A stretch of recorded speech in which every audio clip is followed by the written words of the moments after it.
네, 오늘도 평안하시고 하나님의 영광의 심령에 충만하시기를 바라겠습니다. 6월 마지막 주일 예배를 경건한 마음으로 하나님께 드리시길 바라겠습니다. 다 같이 기도드립니다.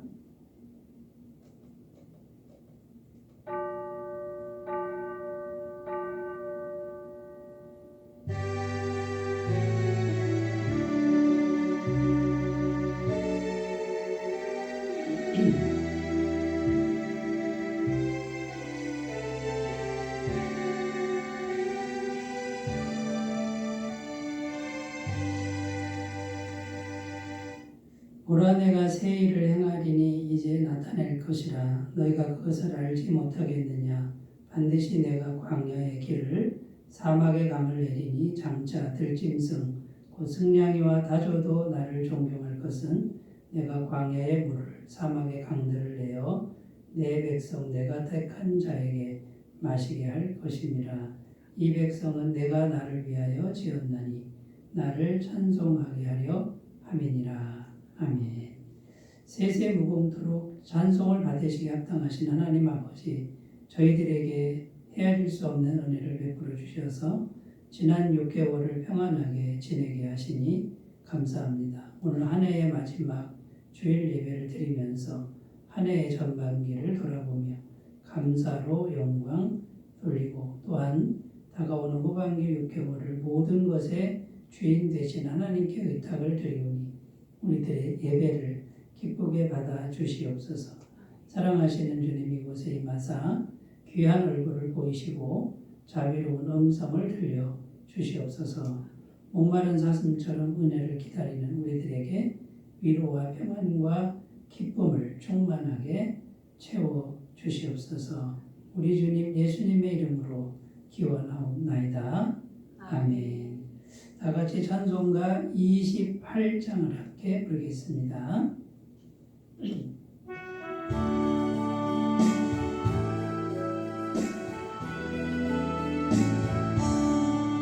고개 들어 강림하사 찬송하게 하소서. 한량없이 자비하시 찬양할 길 없도다. 천사들의 찬송가를 내게 걸어주소서. 구속하신 그 사랑을 항상 찬송합니다. 주의 크신 도움받아 이때까지 왔으니 이와 같이 천국에로 이르기를 바라네. 하나님의 품을 떠나 죄에 꺼진 우리를 예수 구원하시려고 보혈을 여주셨네. 주의 귀한 은혜 받고 일생 빚진 자에게 주의 은혜 사슬 되사 나를 주께 계소서. 우리 마음은 연약하여 범죄하기 쉬우니 하나님이 받으시고 천국인을 지소서. 아멘. 신앙 고백을 하나님께 드립니다. 나는 전능하신 아버지 하나님 천지의 창조주를 믿습니다. 나는 그의 유일하신 아들 우리 주 예수 그리스도를 믿습니다. 그는 성령으로 잉태되어 동정녀 마리아에게서 나시고 본디오 빌라도에게 고난을 받아 십자가에 못 박혀 죽으시고 장사된 지 사흘 만에 죽은 자 가운데서 다시 살아나셨으며 하늘에 오르시어 전능하신 아버지 하나님 우편에 앉아 계시다가 거기로부터 살아있는 자와 죽은 자를 심판하러 오십니다. 나는 성령을 믿으며 거룩한 공교회와 성도의 교제와 죄를 용서받는 것과 몸의 부활과 영생을 믿습니다. 아멘. 오늘 우리에게 주시는 하나님 말씀은 구약성경 이사야 60장 1절에서 7절까지 말씀입니다. 구약성경 1041페이지에 있습니다.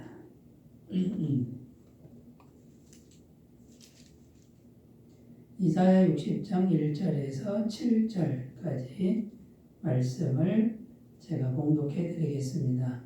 일어나라 빛을 발하라 이는 내 빛이 이르렀고 여호와의 영광이 내 위에 임하였음이니라. 보라 어둠이 땅을 덮을 것이며 캄캄함이 만민을 가리려니와 오직 여호와께서 내 위에 임하실 것이며 그의 영광이 내 위에 나타나리니 나라들은 내 빛으로 왕들은 비치는 내 광명으로 나아오리라. 내 눈을 들어 사방을 보라 무리가 다 모여 내게로 오느니라. 내 아들들은 먼 곳에서 오겠고 내 딸들은 안기어 올 것이라. 그때 내가 보고 기쁜 빛을 내며 내 마음이 놀라고 또 와창하리니 이는 바다의 부가 내게로 돌아오며 이방 나라들의 재물이 내게로 옴이라. 허다한 낙타 미디안과 에바의 어린 낙타가 내 가운데 가득할 것이며 스바 사람들은 다 금과 유향을 가지고 와서 여호와의 찬송을 전파할 것이며 게달의 양무리는 다 내게로 모일 것이요 누가 요새 순양은 내게 공급되고 내 제단에 올라 기꺼이 받음이 되리니 내가 내 영광의 집을 영화롭게 하리라. 아멘. 네, 오늘 말씀의 제목은 성령님의 임재하심이 주는 놀라운 은혜들, 이런 제목으로 함께 은혜를 나누겠습니다. 오늘 우리가 읽은 본문은 제가 전에 있던 교회에서 마치 표처럼 자주 설교했던 그런 성경 본문입니다. 전에 있던 교회가 경제적으로 굉장히 어려운 그런 상황이었습니다. 거의 100억대 빚이 있었고요. 운영이 잘 안 돼서 매달 5천만 원 이상씩 적자가 나는 그런 상황이었습니다.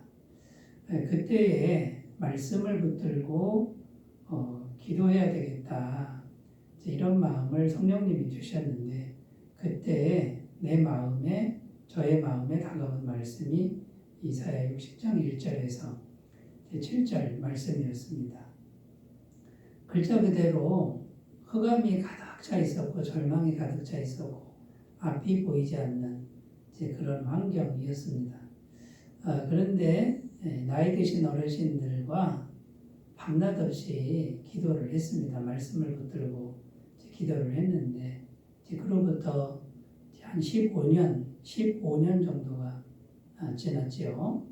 15년 지난 후에 이제 그 교회의 원장님을 만났습니다. 주중에 만났는데 이제 간증을 하는 거예요. 지금은 다 꽉꽉 찼다는 거죠. 그리고 뭐 부족함이 없고 교회도 꽉 차고 시설도 꽉 차고 부채도 없고 계속 흑자가 나는 그런 상황으로 바뀌었다라는 그런 말씀을 듣게 되었습니다. 그러면서 원장님이 하시는 말씀이 그렇게 힘들 때 이 말씀 붙들고 이사야 60장 1절에서 7절 말씀 붙들고 포기하지 않고 그때 그렇게 기도했는데 그때는 과연 이 말씀대로 그대로 될 것인가, 이런 의구심도 들었다라는 것입니다. 그런데 시간이 지난 후에 보니까 정말 하나님이 그 말씀대로 역사하셨다. 하나님의 말씀을 그대로 성취하셨다라고 하는 이런 간증을 저로 하여금 듣게 하셨다라는 것이죠. 그래서 저는 2024년 전반기를 마무리하는 이 시점에서, 그리고 후반기를 새롭게 준비하는 이 시점에서 또 이사야 60장 이 말씀을 다시 한번 우리가 기억하고 포기하지 말고 낙심하지 말고 말씀 붙들고 기도하는 삶을 살았으면 좋겠다 하는 마음에서 오늘 말씀을 다시 한번 나누게 되었습니다. 그래서 오늘 말씀을 우리가 붙들고 꾸준하게 이렇게 기도하면 반드시 하나님이 현실적으로 역사하시는 것, 넘치도록 역사하시는 것. 오늘 말씀에 보면 해외에서도 바다 건너에서도 사람들이 오고 재물이 오는 이런 내용이 7절 말씀에 6절 7절 말씀에 이제 기록되어 있는데 지금 그 교회가 그렇다는 거예요. 미국에서 사람들이 온다는 거예요. 전에는 미국에서 연금을 받으면 미국에서만 받을 수 있었다는 거죠. 그런데 그게 아니고 법이 바뀌어가지고 미국 시민권만 있으면 한국에 와도 한국까지 연금을 주는 이런 법이 바뀌어서 해외에서도 많이 온다라는 그런 간증을 들었습니다. 정말 하나님이 하시는 일은 상상할 수 없는 하나님이 하시면 뭐든지 가능하다. 이것을 다시 한번 듣게 되었고요. 그런데 인내하는 시간이 필요합니다. 금방금방 뭐가 안 바뀐다고 중간에 포기하는 분들은 이런 영광을 경험하기가 어렵습니다. 그러나 포기하지 않고 계속 기도하는 분들은 반드시 하나님의 은혜를 풍성하게 누리게 될 줄로 믿습니다. 이 소망을 가지고 오늘 말씀을 다시 한번 잘 생각해 보셨으면 좋겠습니다. 오늘 이사야서 60장 1절 말씀에 보면 이렇게 기록합니다. 일어나라 빛을 발하라 이는 내 빛이 이르렀고 여호와의 영광이 내 위에 임하였음이니라. 자, 이 말씀은요 하나님께서 선지자 이사야를 통해서 이스라엘 백성들에게 주시는 예언의 말씀입니다. 쉽게 해석하면 이런 겁니다. 이제 일어날 때가 되었다. 왜냐하면 여호와의 영광이 내 위에 임하였기 때문이다. 여호와의 영광이 이제 임했으니까 일어날 때가 됐다. 일어나서 빛을 발하면 된다라는 겁니다. 자, 그러면 이 말씀을 잘 생각해 보면 그럼 그동안에는 여호와의 영광이 임하지 않았다는 말씀입니까? 그렇다는 말이죠. 여호와의 영광이 임하지 않았다는 말씀인 거죠. 자, 지금 상황이 어떤 상황이냐면 극도의 절망 상태입니다. 앞이 보이지 않는 상황인데요. 역사적으로 이스라엘 나라가 바벨론에게 망했습니다. 포로로 다 잡혀가 있는 그런 상황입니다. 성전까지 다 무너지고 가진 거 다 빼앗겼고 사람들도 다 노예로 끌고 가버렸습니다. 이렇게 포로로 잡혀가서 무려 70년간이나 그 노예 생활을 해야만 했다는 거죠. 그런데 이사야 선지자는 예언을 하는 겁니다. 70년이 차면 다시 돌아올 것이다. 하나님이 회복시켜 줄 것이다. 라고 예언하고 있는 겁니다. 자, 그런데 오직 무엇으로 회복이 되느냐? 딱 하나입니다. 오직 여호와의 영광으로만 회복이 된다. 이거는 인간의 노력으로 안 된다. 인간이 열심히 한다고 되는 게 아니다. 그건 불가능하다라는 겁니다. 기도해서 하나님이 하셔야 되는 문제다. 이렇게 말씀하고 있는 겁니다. 자, 2절 말씀 읽으면요. 보라 어둠이 땅을 덮을 것이며 캄캄함이 만민을 가리려니와 오직 여호와께서 내 위에 임하실 것이며 그의 영광이 내 위에 나타나리니. 어둠이 땅을 덮고 캄캄함이 만민을 가리는 이런 상황은 인간이 그 흑암을 어떻게 몰아냅니까?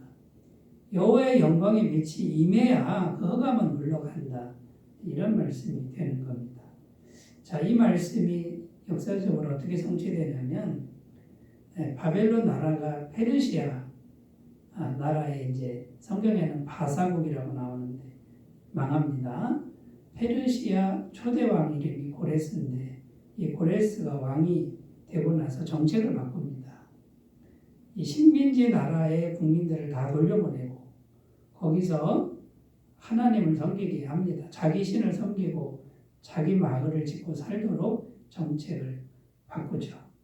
자, 이런 은혜가 있어서 70년이 찬 후에 다시 고국으로 돌아오는 이런 일이 성취가 된다라는 겁니다.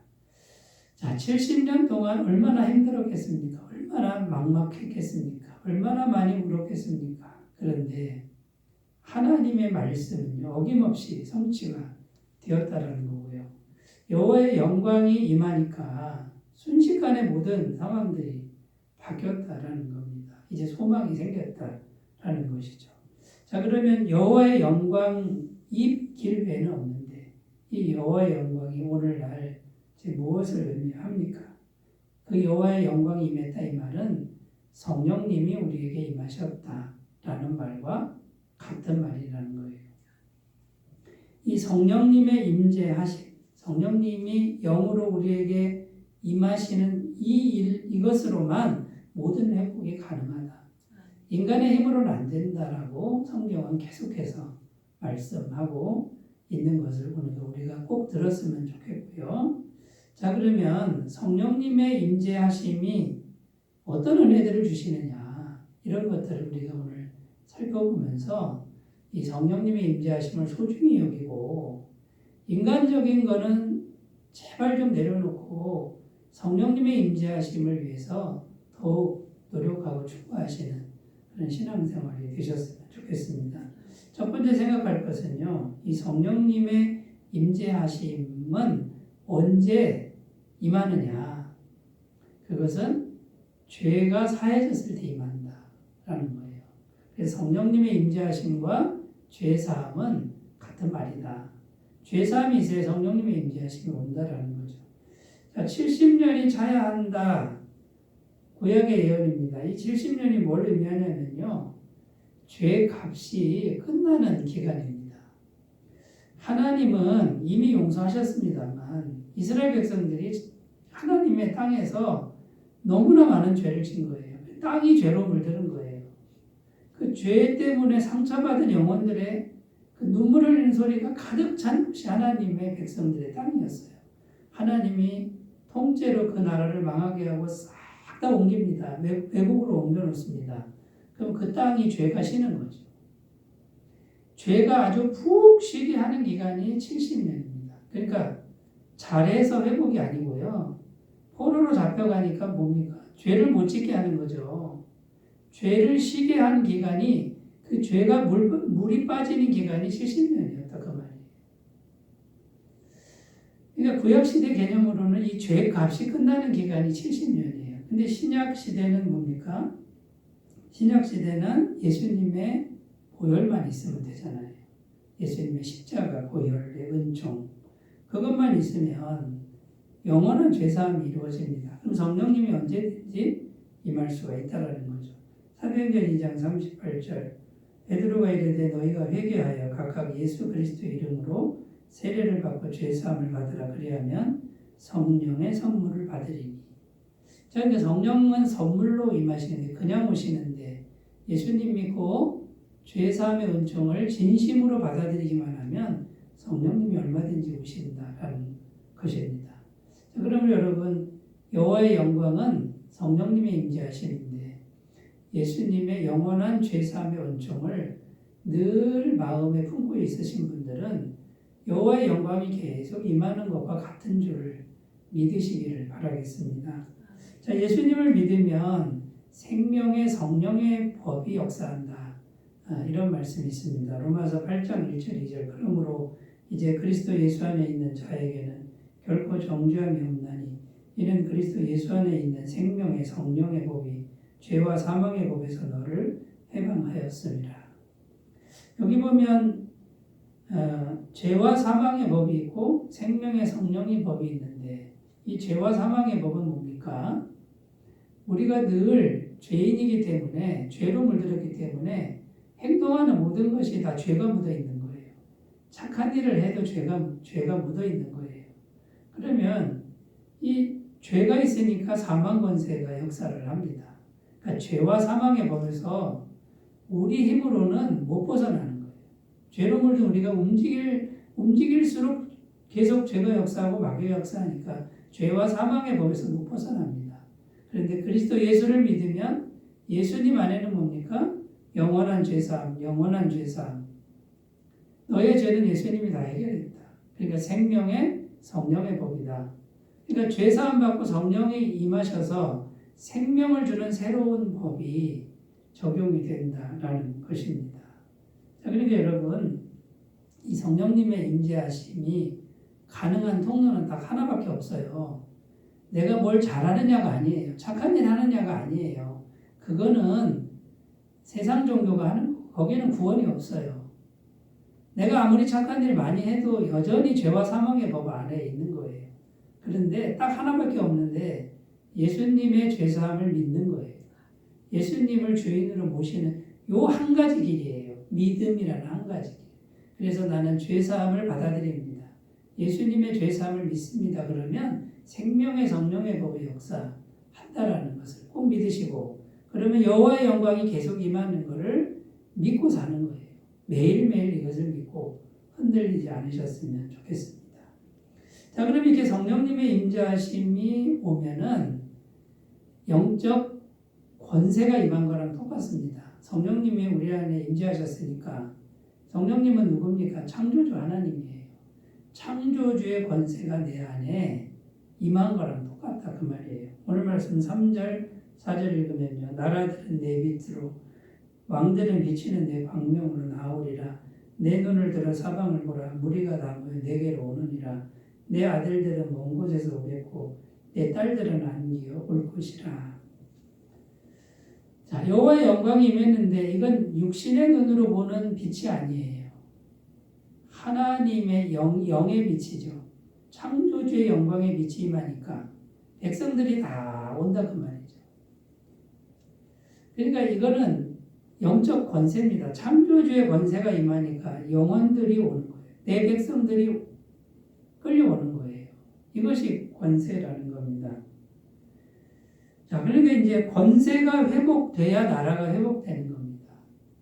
권세가 무너지면 나라가 망하는 거예요. 이스라엘 나라가 왜 망했습니까? 하나님의 영의 권세를 잃어버리고 마귀 권세가 지배를 한 거예요. 왜 마귀 권세가 지배합니까? 바알을 섬기고 세상신을 섬기고 불법을 행하니까 마귀의 영이 계속 역사하니까 마귀 권세가 오면은 나라가 망하는 거죠. 그러나 다시 죄가 이제 쉬었습니다. 죄가 끝났습니다. 하나님의 나라입니다. 거기에 성령이 임하시니까 영적 권세가 회복되는 거죠. 자, 우리 마음에 성령님이 임하시면 창조주의 권세가 있고 창조주께서 영혼들을 끌고 생명을 끌고 그 다음에 나라도 회복시키는 이런 은혜가 있다라는 겁니다. 자, 일단 마귀 권세가 물러가야 하는데요. 성령님의 임재하심이 오면 마귀 권세가 물러갑니다. 마태복음 12장 28절 그러나 내가 하나님의 성령을 힘입어 귀신을 쫓아내는 것이며 하나님의 나라가 이미 너희에게 임하였느니라. 자, 이 세상은 마귀가 지배하고 있다고 성경은 증언하죠. 그런데 성령님의 임재가 오면은 이 마귀 권세가 물러갑니다. 마귀 권세가 물러가야 회복이 됩니다. 그리고 성령님이 임하시면 권세로 사람들을 이끄십니다. 마태복음 3장 4절 6절입니다. 이 요한은 낙타 털옷을 입고 허리에 가죽띠를 띠고 음식은 메뚜기와 석청이었더라. 이때 예루살렘과 온 유대와 요단강 사방에서 다 그에게 나와 자기들의 죄를 자복하고 요단강에서 그에게 세례를 받더니. 자, 이 세례 요한에 대한 말씀인데 이 세례 요한은 광야에서 사는 사람이에요.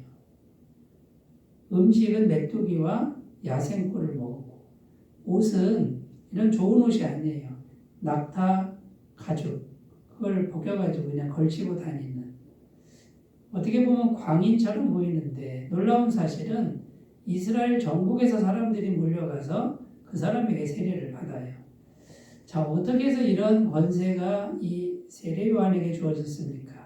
육신의 눈으로는 정말 거지 같고 광인 같은 사람인데 영적 권세가 강하게 임재 있는 거예요. 성령님의 임재가 세례 요한 안에 충만하게 임재하니까 이스라엘 전역의 사람들이 와서 회개의 세례를 받았다라는 것입니다. 여기 여러분 이런 것들이 권세예요. 성령님의 임재하심이 오면 창조주의 권세가 내게 임한 것과 같다라는 것을 꼭 믿으셨으면 좋겠습니다. 자, 그럼 우리의 할 일은 뭡니까? 지속적으로 이 성령님의 임재를 구하는 것인데 길은 하나라고 그랬죠. 예수님의 죄사함을 믿고 성령님이 계신 걸 믿고 쉬지 않고 기도하는 삶, 순간순간 계속 성령님께 말을 거는 거예요. 속으로 해도 되고 말로 해도 상관없어요. 다 알아들으세요. 계속 성령님께 순간순간 모든 순간에 한마디씩만 하시면 돼요. 그러면 계속적인 성령님과의 교제가 되고 이 교제를 통해서 성령님이 계속 임하신다라는 것입니다.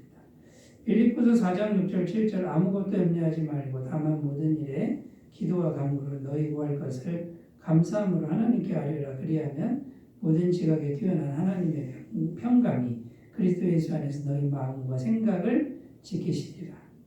자, 계속 기도하면 성령이 우리 마음에 들어와서 평강으로 지켜주신다. 성령님의 임재를 허락하신다. 그 말과 같은 말이에요. 자, 여러분, 이 성령님의 임재하심이 주는 놀라운 은혜, 그게 뭡니까? 창조주의 권세를 우리에게 주신다. 마귀의 권세 물러가게 한다. 모든 것이 회복되게 하신다라는 걸 믿었으면 좋겠습니다.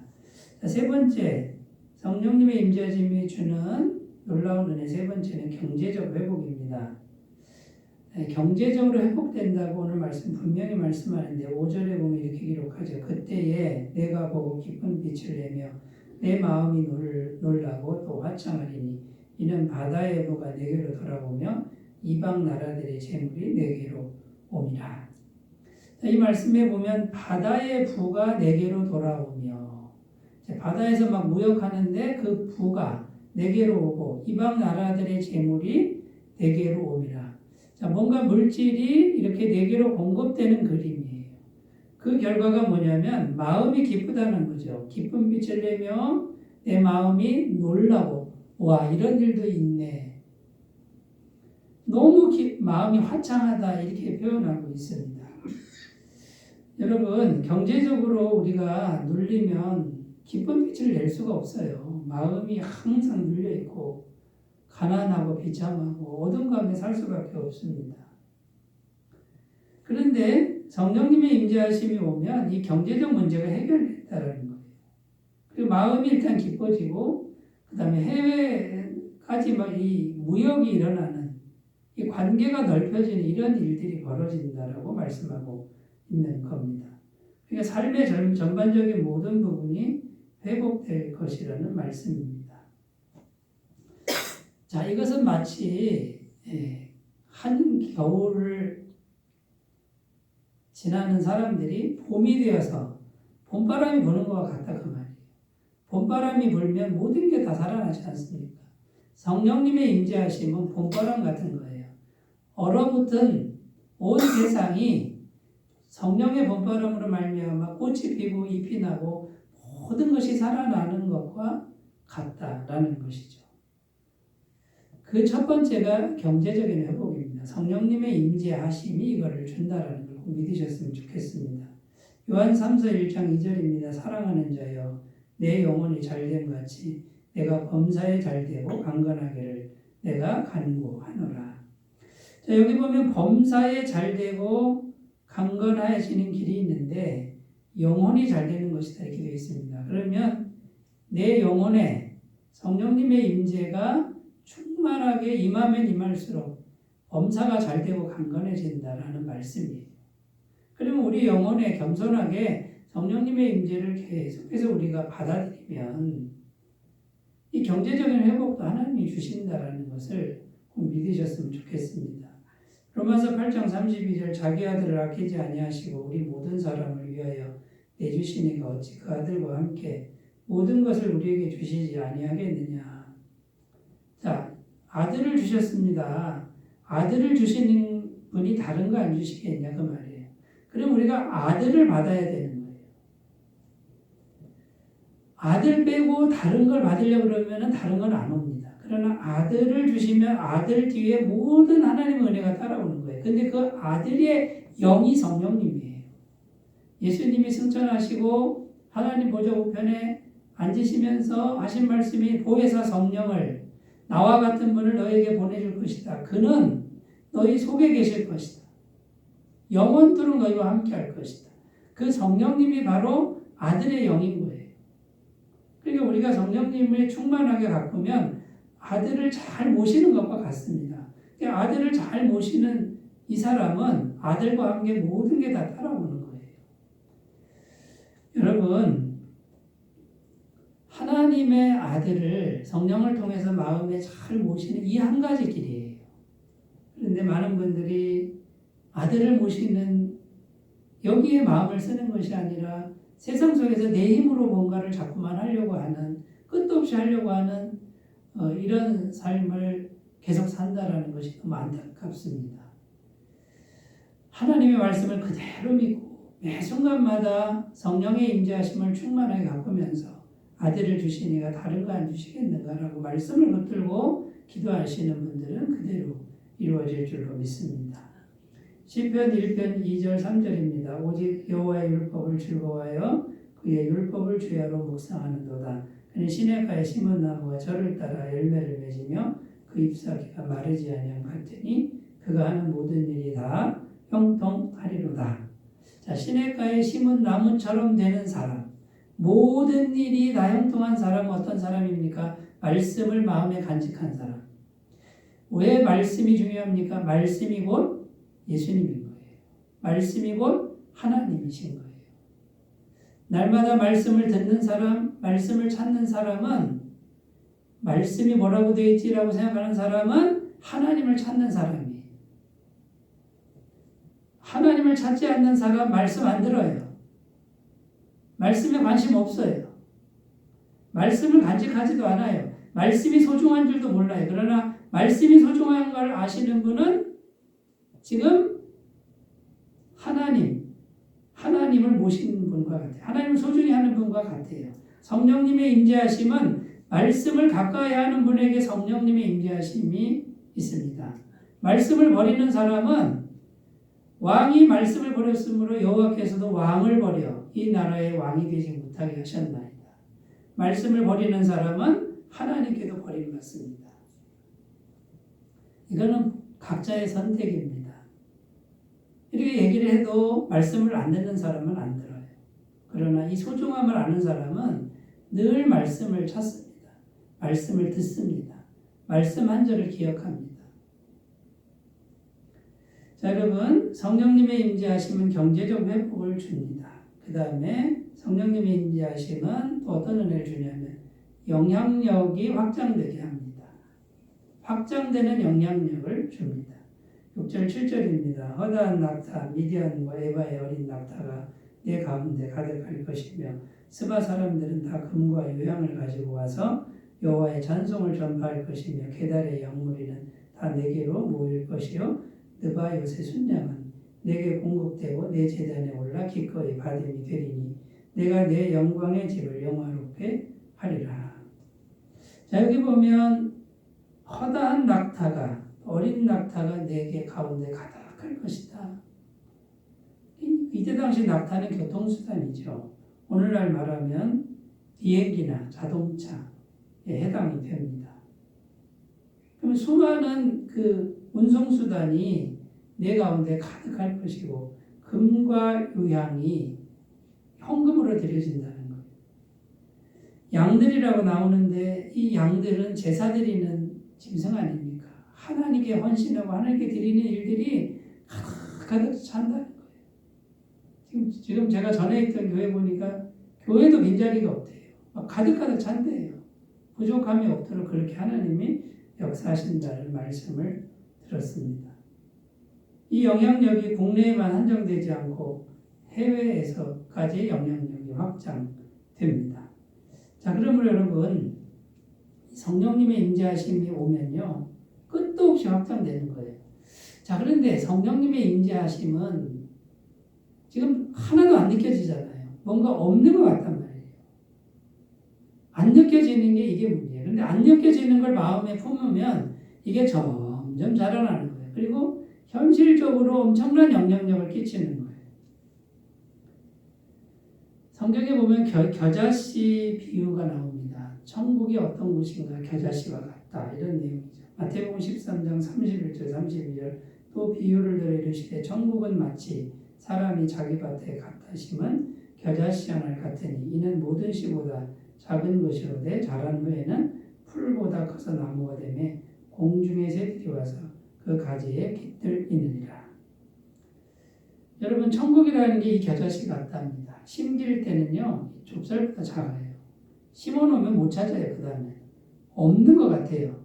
그런데 그 겨자씨가 계속 자라나서 공중에 새가 깃든 나무가 된다라는 거죠. 성령님의 임재하심이 겨자씨 같은 거예요. 그런데 그 성령님의 임재하심이 진짜로 실제로 진실되게 심긴 사람은 겨자씨처럼 자라납니다. 그 성령님의 임재하심을 진실로 심지 않았기 때문에 자라나지 않는 거예요. 그건 죽은 거예요. 그러니까 천국은 믿음으로 되는 거예요. 성령님의 임재하심 그러면 몇 사람이나 믿겠어요. 보이지도 않고 느껴지지도 않고 감각되지도 않는 믿음으로만 이 성령님을 모셔야 되는데 몇 사람이나 하겠냐 그 말이에요. 근데 이 말씀을 믿고 늘 기도하고 성령님의 임재하심을 구하는 사람들, 이 사람들의 영향력 끝도 없이 펼쳐질 줄로 믿습니다. 성령이 임하시면 세계적으로 선교가 일어난다고 증거합니다. 사도행전 1절 8절 오직 성령이 너에게 임하시면 너희가 권능을 받고 예루살렘과 온 유대와 사마리아와 땅끝까지 이르러 내 증인이 되리라 하시니라.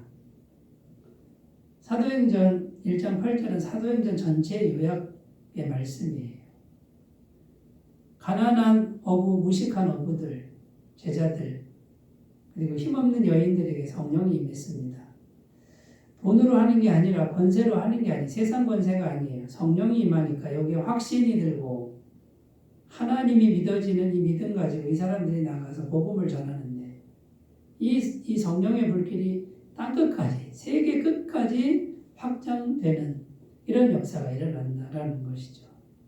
자, 여러분, 세계 선교를 우리가 그냥 하려고 그러면 못합니다. 인간적인 힘으로 안 됩니다. 우리 안에 성령님의 임재하심이 있어서 불을 붙여주셔야 되고요. 끝도 없는 하나님의 은혜의 마음을 부어주셔야만 이게 가능한 것이다라는 겁니다. 그러므로 여러분, 이 성령님의 임재하심을 절대로 놓치지 말고 매일매일 안 느껴지더라도 겨자씨 같을지라도 매일매일 훈련하시는 그 삶이 되셨으면 좋겠습니다. 성령님의 임재하심이 있는 한 사람, 그 한 사람의 영향력은 엄청난 거예요. 사도행전 9장 4절 5절 땅에 엎드러져 들으며 소리가 있어 이르시되 사울아 사울아 내가 어찌하여 나를 박해하느냐 하고 하시거늘 대답하되 주여 누구시니까 이르시되 나는 내가 박해하는 예수라. 사도 바울이 예수 믿는 사람 잡아다가 죽이던 사람이 다메섹 도상에서 예수님을 만납니다. 성령을 체험하는 거예요. 한 사람이 속이 바뀌었습니다. 이 한 사람 때문에 전 세계의 교회가 세워지고 복음이 전해지는 놀라운 역사가 일어났다라는 것이죠. 자, 여러분, 우리가 어디에 집중해야 될까요? 성경은 어디에 집중하라고 지금 말씀하고 있습니까? 이 세상은 소망이 없습니다. 이 세상에 아무리 해도 그것은 이 세상에서 끝날 일들이에요. 그냥 사망 가운데 살다 사망 가운데 죽는 일들이에요. 아무리 열심히 해도 그렇습니다. 그러나 성령님의 임재하심이 있는 사람은 일단 이미 천국과 연결된 사람이에요. 왕의 권세, 하나님의 권세를 받은 사람이에요. 하나님의 모든 공급하심이 이루어진 사람이에요. 끝도 없이 하나님의 복음의 영향력을 펼쳐갈 수 있는 사람인 줄로 믿습니다.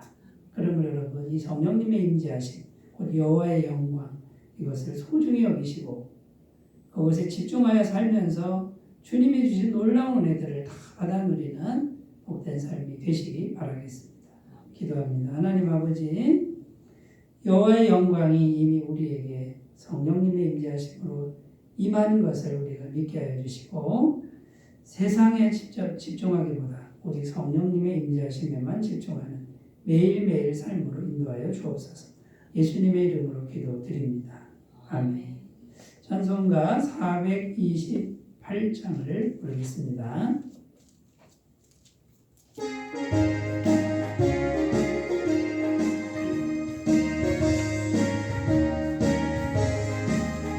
내 영혼에 빛비치니 주 영광 찬란해. 이 세상 어떤 빛보다 이 빛더기 너는 주의 영광 빛나는 왕 내게 비춰주시옵소서. 그 밝은 얼굴 배울 나의 영혼 기쁘다. 내 영혼에 노래 있으니 주 찬양합니다. 주 귀를 기울이시사 다 듣고 계시는 주의 영광 빛나는 왕 내게 비춰주시옵소서. 그 밝은 얼굴 배울 나의 영혼 기쁘다. 내 영혼에 봄날 되어서 주 그 영광 내게 이끌고 주 배꼽이네. 주의 영광 빛나는 왕 내게 비춰주시옵소서. 그 밝은 얼굴 배울 나의 영혼 기쁘다. 내 영혼에 희락이 있고 큰 소망 넘치네. 주 예수를 주시고 또 내려주시는 주의 영광 빛나는 왕 내게 비춰주시옵소서. 그 밝은 얼굴 배울 나의 영혼 기쁘다. 광고 말씀드립니다. 남녀 선교회 분기회 오늘 점심 식사 후에 선교회별로 모이시기 바랍니다. 오후 성경 공부 모임은 선교회 모임 후에 갖도록 하겠습니다. 세종 라온센터 오픈 예배가 오늘 오후 4시에 세종시에서 있습니다. 많은 참석을 부탁드리고 축하해 주시기 바랍니다. 맥주감사주일 7월 첫째 주일 세례식과 성찬식이 있습니다. 이번에 세례 받으실 분은 모두 4분인데 위에서 기도해 주시기를 바라겠습니다.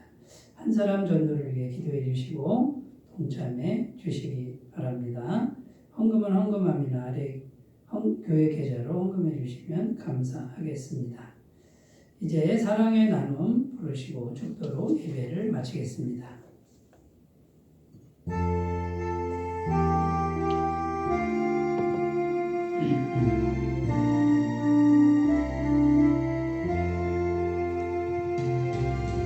사랑의 나눔 있는 곳에 하나님께서 계시도다. 사랑의 나눔 있는 곳에 하나님께서 계시도다.